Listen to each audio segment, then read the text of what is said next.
क्या नाम है आपका? मृत्युंजय कुमार से क्या करते हैं?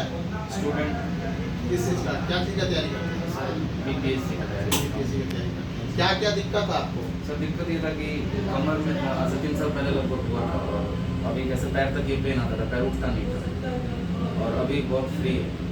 कितना दिन इलाज लिया मेरे यहाँ? लगभग 3 दिन।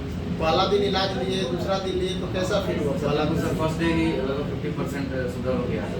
अभी कितना फिट है आप? अभी सर ऑलमोस्ट पूरा ही है, लगभग 90% ठीक है।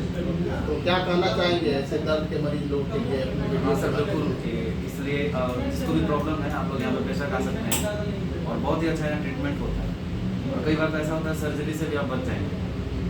ओके, धन्यवाद।